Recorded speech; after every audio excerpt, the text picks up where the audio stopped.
Police scam. ಹೌದು ಗುರು, ಯಾವ ಲೆವೆಲ್ಗೆ ಈ ಒಂದು ಪೊಲೀಸ್ ಸ್ಕ್ಯಾಮ್ ಅನ್ನ ಮಾಡ್ತಾ ಇದ್ದಾರೆ ಅಂತಂದ್ರೆ, ಪೊಲೀಸ್ ಯೂನಿಫಾರ್ಮ್ ಅನ್ನ ಹಾಕೊಂಡು ನಾವೇ ಪೊಲೀಸ್ ಅಂತ ಹೇಳ್ಬಿಟ್ಟು ಕಾಲ್ ಮಾಡಿ, ವಿಡಿಯೋ ಕಾಲ್ ಮಾಡಿ, ಅದನ್ನು ವಿಡಿಯೋ ಕಾಲ್ ಮಾಡಿ, ನಾವೇ ಪೊಲೀಸು, ನಿಮ್ಮ ಮೇಲೆ ಕೇಸ್ ಆಗಿದೆ, ನೀವು ಕೋರ್ಟ್ ಮೆಟ್ಲು ಹತ್ತಬೇಕು, ನೀವು ಪೊಲೀಸ್ ಸ್ಟೇಷನ್ಗೆ ಬರಬೇಕು, ಇಲ್ಲ ಅಂತಂದ್ರೆ ಫೈನ್ ಕಟ್ಟಬೇಕಾಗತ್ತೆ, ಅಟ್ಲೀಸ್ಟ್ ಫೈನ್ ಕಟ್ಟಿ ನಿಮ್ಮನ್ನ ನೀವು ಕಾಪಾಡ್ಕೊಳ್ಳಿ, ಹಂಗೆ ಹಿಂಗೆ ಅಂತ ಹೇಳ್ಬಿಟ್ಟು ಹೆದರಿಸ್ತಾ ಇದ್ದಾರೆ. ಹೆದರ್ಕೊಂಡು ಎಷ್ಟೋ ಜನ ಫೋನ್ ಪೇ ನಲ್ಲಿ ದುಡ್ಡು ಹಾಕಿ ಅವರ ಕೇಸನ್ನ ಕ್ಲಿಯರ್ ಮಾಡ್ಕೊಂಡಿರೋ ತರ ಮಾಡ್ಕೊಂಡಿದ್ದಾರೆ. ಹೌದು, ಇತ್ತೀಚೆಗೆ ಟ್ರೆಂಡಿಂಗ್ ಇರುವಂತಹ ಈ ಒಂದು ಪೊಲೀಸ್ ಸ್ಕ್ಯಾಮ್ ಅನ್ನ ಯಾವ ತರ ಮಾಡ್ತಾ ಇದ್ದಾರೆ, ಅವ್ರು ಏನೇನು ಕೇಳ್ತಾರೆ, ಏನೇನು ಮಾತಾಡ್ತಾರೆ, ಅವರಿಗೆ ಹೇಗೆ ರೆಸ್ಪಾಂಡ್ ಮಾಡ್ಬೇಕು ನಾವು, ಅದರಿಂದ ಹೇಗೆ ನಾವು ಪಾರಾಗಬೇಕು, ಹೇಗೆ ನಾವು ಟ್ರ್ಯಾಪ್ ಆಗಬಾರದು, ಇದೆಲ್ಲದರ ಬಗ್ಗೆ ಡೀಟೇಲ್ಸ್ ಅನ್ನ ಈ ಒಂದು ವಿಡಿಯೋದಲ್ಲಿ ತಿಳ್ಕೊಳ್ಳೋಣ.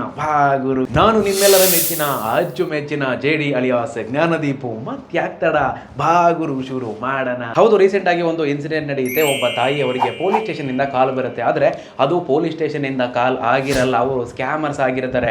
ಅವ್ರು ಏನು ಹೇಳ್ತಾರಪ್ಪ ಅಂತಂದ್ರೆ, ಹೊರಗಡೆ 3-4 ಜನ ಹುಡುಗಿಯರು ಸಿಗಾಕೊಂಡಿದ್ದಾರೆ, ಅವ್ರನ್ನ ಅರೆಸ್ಟ್ ಮಾಡಿದ್ದೇವೆ, ಅವರ ಜೊತೆ ನಿಮ್ಮ ಮಗಳು ಕೂಡ ಇದ್ದಾಳೆ, ಅವರು ದೊಡ್ಡ ತಪ್ಪನ್ನ ಮಾಡಿದ್ದಾರೆ, ಆದರೆ ನಿಮ್ಮ ಮಗಳೇನಿದ್ದಾಳೆ ಅವಳು ಅಷ್ಟು ತಪ್ಪು ಮಾಡಿರೋ ಥರ ಅನ್ನಿಸ್ತಾ ಇಲ್ಲ, ನಿಮ್ಮ ಮಗಳು ಒಳ್ಳೆಯವಳ ಥರ ಕಾಣ್ತಾ ಇದ್ದಾಳೆ, ಅವಳನ್ನ ಬಿಟ್ಬಿಡ್ತೀವಿ, ಆದರೆ ಸುಮ್ಮನೆ ಬಿಡಲ್ಲ, ನೀವು ನಮ್ಮ ಫೋನ್ ಪೇ ನಂಬರನ್ನು ಕೊಡ್ತೀವಿ, ಫೈನನ್ನು ಕಟ್ಟಬೇಕಾಗತ್ತೆ, ಫೈನ್ ಕಟ್ಟಲಿಲ್ಲ ಅಂತಂದರೆ ನೀವು ಪೊಲೀಸ್ ಸ್ಟೇಷನ್ಗೆ ಬರಬೇಕಾಗತ್ತೆ, ಇಲ್ಲಾಂದರೆ ಕೋರ್ಟ್ ಮೆಟ್ಲು ಹತ್ತಬೇಕಾಗತ್ತೆ, ಕೇಸ್ ಕ್ಲಿಯರ್ ಆಗೋದಕ್ಕೆ ಎಷ್ಟು ದಿನ ಬೇಕಾದರೂ ಆಗ್ಬೋದು. ಸೊ ನೀವು ಇಲ್ಲಿ ಫೈನ್ ಕಟ್ಟಿ ಇಲ್ಲೇ ಕ್ಲಿಯರ್ ಮಾಡಿದ್ರಿ ಅಂತಂದ್ರೆ ನೀವು ಪೊಲೀಸ್ ಸ್ಟೇಷನ್ಗೂ ಬರಂಗಿಲ್ಲ, ಕೋರ್ಟ್ ಮೆಟ್ಲು ಹತ್ತಂಗಿಲ್ಲ. ಆದ್ರೆ ಆ ತಾಯಿಯಾದವ್ರು ಕೇಳ್ತಾರೆ, ನಮ್ಮ ಮಗಳೆಲ್ಲಿದ್ದಾಳೆ, ನಮ್ಮ ಮಗಳನ್ನ ತೋರಿಸ್ರಿ ಫಸ್ಟು, ಎಲ್ಲಿದ್ದಾಳೆ ನಮ್ಮ ಮಗಳು, ನಮ್ಮ ಮಗಳನ್ನ ತೋರಿಸಿ ಫಸ್ಟ್. ನೀವು ಸುಮ್ಮನೆ ವಿಡಿಯೋ ಕಾಲ್ ಮಾಡಿ ನಿಮ್ಮ ಮಗಳನ್ನ ಅರೆಸ್ಟ್ ಮಾಡಿದ್ದೀವಿ, ನಿಮ್ಮ ಮಗಳು ತುಂಬ ಒಳ್ಳೆಯವಳು, ಅವಳನ್ನ ಬಿಟ್ಬಿಡ್ತೀವಿ, ಫೈನ್ ಕಟ್ಟಿಂದ ಸುಮ್ಮನೆ ಹೆಂಗೆ ಕಟ್ಟಕ್ಕಾಗತ್ತೆ, ಎಲ್ಲಿದ್ದಾರೆ ನಮ್ಮ ಮಗಳು, ನಮ್ಮ ಮಗಳನ್ನ ತೋರಿಸಿ ನೀವು ಫಸ್ಟು, ನಮ್ಮ ಮಗಳು ಅಲ್ಲಿದ್ದಾಳೆ ಅಂತ ಗೊತ್ತಾದರೆ ನೀವು ಕೇಳಿದಷ್ಟು ದುಡ್ಡು ಕೊಡ್ತೀವಿ ನಾವು, ಫಸ್ಟ್ ನಮ್ಮ ಮಗಳನ್ನ ತೋರಿಸಿ ಅಂತ ಕೇಳ್ತಾರೆ. ಆದರೆ ಆ ಸ್ಕ್ಯಾಮರ್ಸು ಮಗಳನ್ನ ತೋರಿಸಲ್ಲ, ಯಾಕಂದ್ರೆ ಅಲ್ಲಿ ಮಗಳಿದ್ರೆ ಅಲ್ವಾ ಮಾಡ್ತಾರೆ, ಅದೇ ಸ್ಕ್ಯಾಮ್ ಅಲ್ವಾ. ಸ್ಕ್ಯಾಮರ್ಸ್ ಎಲ್ಲದನ್ನು ಕೂಡ ರೆಡಿ ಮಾಡಿ ಇಟ್ಕೊಂಡಿರ್ತಾರೆ ಗುರು. ಅಲ್ಲೇ ಪಕ್ಕದಲ್ಲಿ ಅಳೋ ಥರ ಒಂದು ಆಡಿಯೋನ ಕೇಳಿಸ್ತಾರೆ, ಪಕ್ಕದಲ್ಲಿ ಮಗು ಅಳ್ತಾ ಇರೋ ಥರ ಒಂದು ಆಡಿಯೋನ ಕೇಳಿಸ್ತಾರೆ. ಸೊ ಕೇಳಿದ್ರು ಕೂಡ ನಂಬಿಡ್ಬೇಕಾ ನಾವು? ನಂಬಬಾರ್ದು, ಯಾವುದೇ ಕಾರಣಕ್ಕೂ ನಂಬಬಾರ್ದು. ಯಾವುದೇ ಒಬ್ಬ ಪೊಲೀಸ್ ಆದವನು ಯಾರು ಕೂಡ ಕಾಲ್ ಮಾಡಿ ನಿಮಗೆ ಫೋನ್ಪೇ ನಂಬರ್ನ ಕೊಡ್ತೀವಿ, ಫೈನ್ ಕಟ್ಟಿ ನಿಮ್ಮ ಮಗಳನ್ನ ಬಿಟ್ಬಿಡ್ತೀವಿ, ನಿಮ್ಮನ್ನು ಬಿಟ್ಬಿಡ್ತೀವಿ, ನಿಮ್ಮ ಕೇಸನ್ನು ಕ್ಲಿಯರ್ ಮಾಡಿಬಿಡ್ತೀವಿ ಅಂತ ಯಾರು ಕೂಡ ಹೇಳಲ್ಲ. ಇದೆಲ್ಲ ಸ್ಕ್ಯಾಮ್ ಗುರು. ಇದೇ ಥರ ನಮ್ಮ ಲೆಕ್ಚರರ್ಗೂ ಕೂಡ ಆಗಿತ್ತು. ನಮ್ಮ ಲೆಕ್ಚರರ್ ಕಾಲ್ ಮಾಡಿದ್ರು, ಹಿಂಗೆ ಆಯ್ತಪ್ಪ, ಇದ್ರ ಬಗ್ಗೆ ವಿಡಿಯೋ ಮಾಡು, ಇತ್ತೀಚೆಗೆ ಈ ಥರ ಕೂಡ ಸ್ಕ್ಯಾಮ್ ಮಾಡ್ತಾ ಇದ್ದಾರೆ, ಜನಗಳಿಗೆ ತಿಳಿಸು ಅಂತ ಅಂದ್ಬಿಟ್ಟು. ಅವ್ರಿಗೆ ಏನು ಮಾಡಿದ್ರಪ್ಪ ಅಂತಂದರೆ, ಒಬ್ಬರು ಕಡೆಯಿಂದ ಕಾಲ್ ಬರುತ್ತೆ, ಅಂದರೆ ವಾಟ್ಸಾಪಲ್ಲಿ ಕಾಲ್ ಬರುತ್ತೆ, ಅದು ಒಂದು ಕಂಪ್ಯೂಟರ್ ಸಿಸ್ಟಮ್ ಆಗಿರುತ್ತೆ.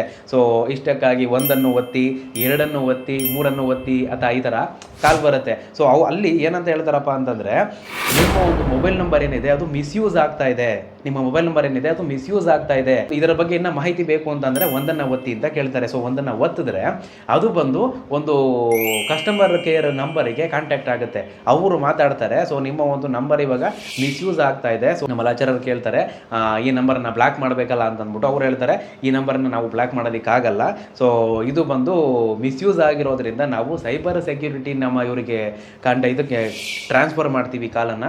ಸೊ ಅಲ್ಲಿ ನೀವು ರಿಕ್ವೆಸ್ಟ್ ಮಾಡ್ಕೊಳ್ಳಿ, ಮಾತಾಡಿ, ಅದೇನು ಬ್ಲಾಕ್ ಮಾಡಬೇಕು ಏನೋ ಅಲ್ಲಿ ಮಾತಾಡ್ಕೊಳ್ಳಿ ನೀವು ಅಂತ ಹೇಳ್ತಾರೆ.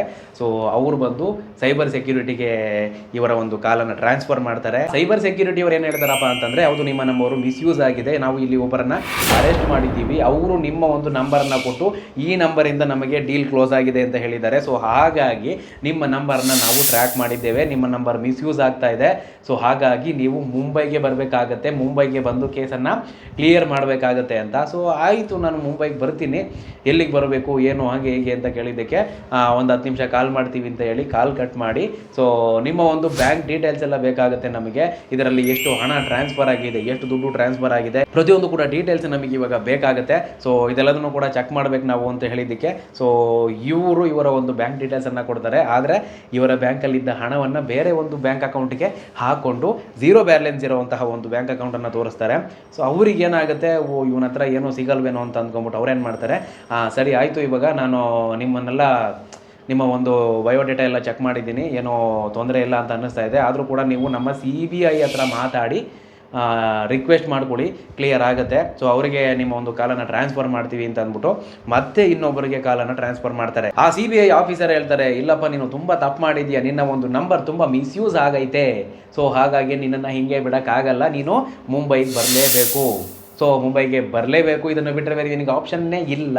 ಹಾಗಾಗಿ ನಾನು ಇನ್ನೊಬ್ಬರ ನಂಬರ್ನ ಕೊಡ್ತೀನಿ, ಅವರನ್ನು ಕಾಂಟ್ಯಾಕ್ಟ್ ಮಾಡಿಕೊಂಡು ನೀನು ಅಲ್ಲಿಂದ ಸೀದಾ ಮುಂಬೈಗೆ ಬರಬೇಕಾಗತ್ತೆ ಅಂತ ಹೇಳಿ ಅವರು ಇನ್ನೊಬ್ಬರ ನಂಬರ್ನ ಕೊಡ್ತಾರೆ. ಸೊ ಅವರಿಗೆ ನಮ್ಮ ಲೆಕ್ಚರರ್ ಕಾಲ್ ಮಾಡಿದಾಗ ಅವ್ರು ಹೇಳ್ತಾರೆ, ಇಲ್ಲ ನಮ್ಮ CBI ಆಫೀಸರ್ ಸ್ವಲ್ಪ ಸ್ಟ್ರಿಕ್ಟ್ ಇದ್ದಾರೆ, ಅವ್ರು ಹಂಗೆ ಮಾತಾಡೋದು, ನೀವೇನು ತಲೆ ಕೆಡಿಸ್ಕೋಬೇಡಿ, ಬೆಳಿಗ್ಗೆ ನಾನು 9 ಗಂಟೆಗೆ ಕಾಲ್ ಮಾಡಿ ನಿಮಗೆ ಏನು ಮಾಡಬೇಕು ಅಂತ ಹೇಳ್ತೀನಿ, ಸೊ ಅಲ್ಲಿ ಕ್ಲಿಯರ್ ಮಾಡ್ತೀನಿ, ತಲೆ ಕೆಡಿಸ್ಕೋಬೇಡಿ, ಗುಡ್ ನ್ಯೂಸ್ ಬರುತ್ತೆ ನಿಮಗೆ ಬೆಳಗ್ಗೆ ಅಂತ ಅಂದ್ಬಿಟ್ಟು ಹೇಳಿ ಕಟ್ ಮಾಡಿದ್ದಾರೆ. ಬೆಳಿಗ್ಗೆ 9 ಗಂಟೆಗೆ ಕಾಲ್ ಮಾಡಿ ಅವರು ಸೊ ಇಷ್ಟು ಅಂತ ಅಂದ್ಬಿಟ್ಟು ಅಮೌಂಟನ್ನು ಫಿಕ್ಸ್ ಮಾಡಿ ಇಷ್ಟನ್ನು ನನಗೆ ಫೋನ್ಪೇ ಮಾಡಿ ನಿಮಗೆ ನಂಬರನ್ನು ಕೊಡ್ತೀನಿ, ನಾನು ಕೇಸನ್ನು ಇಲ್ಲೇ ಕ್ಲಿಯರ್ ಮಾಡಿಬಿಡ್ತೀನಿ, ನೀವೇನು ಮುಂಬೈಗೆಲ್ಲ ಬರೋ ಅವಶ್ಯಕತೆಯೇ ಇಲ್ಲ, ನೀವೇನು ತಲೆ ಕೆಡಿಸ್ಕೋಬೇಡಿ, ಫೋನ್ಪೇ ನಂಬರಿಗೆ ಇಷ್ಟು ಅಮೌಂಟ್ ಹಾಕಿಬಿಡಿ ಅಂತ ಅಂದ್ಬಿಟ್ಟು ಅವ್ರು ಕೇಳ್ತಾರೆ. ಸೊ ನೋಡಿ, ಇದು ಎಲ್ಲಿಂದ ಎಲ್ಲೆಲ್ಲಿಗೆಲ್ಲ ಹೋಯ್ತು ಅಂತ ಅಂದ್ಬಿಟ್ಟು ಯಾವ ಲೆವೆಲ್ಗೆ, ಈ ಲೆವೆಲ್ಗೆ ಇಷ್ಟೊಂದು ಕೀಳು ಮಟ್ಟಕ್ಕೆ ಇಳಿದ್ಬಿಟ್ಟು ಪೊಲೀಸ್ ಯೂನಿಫಾರ್ಮ್ ಹಾಕೊಂಡು ವಿಡಿಯೋ ಕಾಲ್ ಮಾಡಿ ಮಾತಾಡೋ ಲೆವೆಲ್ಲಿಗೆ ಇಳಿದ್ಬಿಟ್ಟಿದ್ದಾರೆ ಅಂತಂದರೆ ಅಷ್ಟೊಂದು ಅನ್ಸೆಕ್ಯೂರ್ ಆಗಿದೆಯಾ ನಮ್ಮ ಒಂದು ಸಿಸ್ಟಮ್ ಅಲ್ವಾ? ಎಷ್ಟು ಅನ್ಸೆಕ್ಯೂರ್ ಆಗಿದೆ. ಇವರು ಪೊಲೀಸ್ ಯೂನಿಫಾರ್ಮ್ ಹಾಕೊಂಡು ನಮಗೆ ವಿಡಿಯೋ ಕಾಲ್ ಮಾಡಿ ಮಾತಾಡೋವಷ್ಟು. ಸೊ ಈ ಥರ ಯಾವುದೇ ಕಾಲ್ ಬಂದರೂ ಕೂಡ, ಯಾರೇ ನಿಮಗೆ ಕಾಲ್ ಮಾಡಿದ್ರು ಕೂಡ ಯಾವುದೇ ಕಾರಣಕ್ಕೂ ಡೀಟೇಲ್ಸನ್ನು ಕೊಡೋಕೆ ಹೋಗಬೇಡಿ. ಅವ್ರ ಕಾಲಿಗೆ ರೆಸ್ಪಾಂಡ್ ಮಾಡಿ ಅಂತ ಹೇಳಿ, ರೆಸ್ಪಾಂಡ್ ಮಾಡಬೇಡಿ ಅಂತ ಹೇಳ್ತಿಲ್ಲ, ಕಾಲ್ಗೆ ರೆಸ್ಪಾಂಡ್ ಮಾಡಿ. ಬಟ್ ವಿಡಿಯೋ ಕಾಲ್ ಏನಾದರೂ ಬಂತು, ಅನ್ನೋನ್ ನಂಬರಿಂದ ವಿಡಿಯೋ ಕಾಲ್ ಏನಾದರೂ ಬಂತು ಡೈರೆಕ್ಟಾಗಿ ಅಂತಂದರೆ ದಯವಿಟ್ಟು ಮುಂದಿನ ಫ್ರಂಟ್ ಕ್ಯಾಮರಾವನ್ನು ಮುಚ್ಕೊಂಡು ಕಾಲನ್ನು ಪಿಕ್ ಮಾಡಿ ಮಾತಾಡಿ. ಅದೇನಾದರೂ ಸ್ಕ್ಯಾಮ್ ಹಂಗೆ ಹಿಂಗೆ ಅಂತ ಅನ್ನೋದಾದರೆ ಕಾಲ್ ಕಟ್ ಮಾಡಿಬಿಡಿ. ಗೊತ್ತಾಗುತ್ತೆ ಸ್ಕ್ಯಾಮ್ ಆಗಿದೆಯೋ, ಸ್ಕ್ಯಾಮರ್ಸೋ ಇಲ್ಲ ನಮ್ಮವರು ಗೊತ್ತಿರೋರು ಏನೋ ಎಲ್ಲ ಒಂದೇ ಸರಿ ಗೊತ್ತಾಗ್ಬಿಡುತ್ತೆ. ಸೊ ಫ್ರಂಟ್ ಕ್ಯಾಮರಾವನ್ನು ಮುಚ್ಕೊಂಡು ಕಾಲ್ ಪಿಕ್ ಮಾಡಿ, ಅವ್ರೇನಾದ್ರು ಸ್ಕ್ಯಾಮರ್ಸ್ ಅಂತ ಗೊತ್ತಾಗಿದ್ದ ತಕ್ಷಣ ಕಾಲ್ ಕಟ್ ಮಾಡಿಬಿಡಿ. ಅವ್ರು ಏನೇ ಕೇಳಿದ್ರು ಕೂಡ ರೆಸ್ಪಾಂಡ್ ಮಾಡೋಕ್ಕೆ ಹೋಗಬೇಡಿ. ನಿಮ್ಮ ಮುಖವನ್ನು ಮೊದಲನೇದಾಗಿ ತೋರ್ಸೋಕ್ಕೆ ಹೋಗಬೇಡಿ. ಯಾರಾದರೂ ವಿಡಿಯೋ ಕಾಲ್ ಮಾಡಿದ್ರೆ ಮುಖ ಫಸ್ಟು ತೋರಿಸ್ಬಿಡ್ತೀರ ನೀವು. ಆ ಒಂದು ಮುಖವನ್ನು ಇಟ್ಕೊಂಡು ಕೆಟ್ಟ ಕೆಟ್ಟ ಚಿತ್ರಗಳು, ವೀಡಿಯೋಗಳನ್ನು ಹಾಕ್ಬಿಟ್ಟು ನಿಮಗೆ ಕೊಟ್ಟು ಇದನ್ನು ನಿಮ್ಮ ರಿಲೇಷನ್ಗಳಿಗೆ, ಫ್ರೆಂಡ್ಸ್ಗಳಿಗೆ, ಫ್ಯಾಮಿಲಿಗೆಲ್ಲ ಕಳಿಸ್ಬಿಟ್ಟು ಏನೇನೋ ಮಾಡ್ತೀವಿ ಅಂತ ಹೇಳ್ತಾರೆ. ಸೊ ದುಡ್ಡು ಹಾಕಿ ಹಿಂಗೆಲ್ಲ ಮಾಡ್ತೀವಿಲ್ಲ ಅಂತಂದರೆ ಅಂತ ಹೇಳ್ತಾರೆ. ಯಾವುದೇ ಕಾರಣಕ್ಕೂ ಅದಕ್ಕೆಲ್ಲ ತಲೆ ಕೆಡಿಸ್ಕೊಂಡು ಅವ್ರು ಏನೂ ಮಾಡೋಕ್ಕೆ ಹೋಗಲ್ಲ. ಒಂದು ಪಕ್ಷ ಯಾವ್ದಾದ್ರು ಕಾಲ್ ಬಂತು ಅಂದರೆ ಅದೇ ಹೇಳೋದನ್ನೆಲ್ಲ ಫ್ರಂಟ್ ಕ್ಯಾಮ್ರಾ ಮುಚ್ಕೊಂಡು ವಿಡಿಯೋ ಕಾಲ್ ಪಿಕ್ ಮಾಡಿ ಮಾತಾಡಿ ಕಟ್ ಮಾಡಿ ಅಷ್ಟೇ. ಮತ್ತು ಇನ್ನು ಯಾವುದೇ ರೀತಿ ಸೈಬರ್ ಸೆಕ್ಯೂರಿಟಿಯಿಂದ, ಪೊಲೀಸ್ ಕಡೆಯಿಂದ, CBI ಆಫೀಸರ್ ಅಂತ ಹಿಂಗೆ ನಿಮ್ಮ ಮೇಲೆ ಕೇಸ್ ಆಗಿದೆ, ಕ್ಲಿಯರ್ ಮಾಡಬೇಕು, ಫೋನ್ಪೇ ನಂಬರ್ ಕೊಡ್ತೀವಿ, ಪೇ ಮಾಡಿ, ಯಾವುದಕ್ಕೂ ಕೂಡ ತಲೆ ಕೆಡಿಸ್ಕೊಳಕ್ಕೆ ಹೋಗಬೇಡಿ. ಆ ಥರ ಏನೂ ಇರಲ್ಲ. ಯಾಕಂದರೆ ಯಾವುದೇ ಪೊಲೀಸ್ ಆದವರು ಕೂಡ, ಯಾವುದೇ CBI ಆಫೀಸರ್ ಆದರೂ ಕೂಡ ನಿಮಗೆ ಫೋನ್ ನಂಬರನ್ನು ಕೊಟ್ಟು ಫೋನ್ಪೇ ಮಾಡಿಸ್ಕೊಳ್ಳುವಷ್ಟು ಕೀಳುಮಟ್ಟಕ್ಕೆ ಇಳಿದಿಲ್ಲ ಅವರೆಲ್ಲೂ. ಅಷ್ಟೇ, ಈ ಒಂದು ಸ್ಕ್ಯಾಮ್ ಬಗ್ಗೆ ನಿಮ್ಮ ಫ್ರೆಂಡ್ಸ್, ಫ್ಯಾಮಿಲಿ, ರಿಲೇಟಿವ್ಸ್ ಎಲ್ಲರಿಗೂ ಕೂಡ ಶೇರ್ ಮಾಡಿ, ಅವ್ರಿಗೆಲ್ಲರಿಗೂ ಕೂಡ ತಿಳಿಸಿ ಈ ಥರನೂ ಕೂಡ ಒಂದು ಸ್ಕ್ಯಾಮ್ ಆಗ್ತಾ ಇದೆ, ಯಾರು ಕೂಡ ಹೆದರ್ಕೋಬೇಡಿ, ಯಾರು ಕೂಡ ದುಡ್ಡು ಹಾಕಕ್ಕೆ ಹೋಗಬೇಡಿ, ತಲೆ ಕೆಡಿಸ್ಕೊಳ್ಳೋಕೆ ಹೋಗಬೇಡಿ ಅಂತ ಅಂದ್ಬಿಟ್ಟು ಇಷ್ಟ ಆಗಿದ್ದರೆ ಒಂದು ಲೈಕ್ ಕೊಡಿ ಗುರು. ಹಾಗೆ ತುಂಬ ಜನಕ್ಕೆ ಶೇರ್ ಮಾಡಿ. ಮತ್ತು ಇದೇ ರೀತಿ ಹೆಚ್ಚಿನ ವಿಡಿಯೋಗಳನ್ನ ನೋಡೋದಕ್ಕೆ ಕೆಳಗಡೆ ಸಬ್ಸ್ಕ್ರೈಬ್ ಬಟನ್ ಇದೆ, ಓಡಿ ಗುರು ಸಬ್ಸ್ಕ್ರೈಬು, ಹಾಗೆ ಪಕ್ಕದಲ್ಲಿ ಬೆಲ್ ಬಟನ್ ಕೂಡ ಇದೆ, ಓಡಿ ಗುರು ಗಂಟೆ. ಮತ್ತು ನೆಕ್ಸ್ಟ್ ವಿಡಿಯೋ ನಾನು ಬಿಟ್ಟಾಗ ಫಾಸ್ಟ್ ನಿಮಗೆ ಬಂದು ಸಿಗುತ್ತೆ.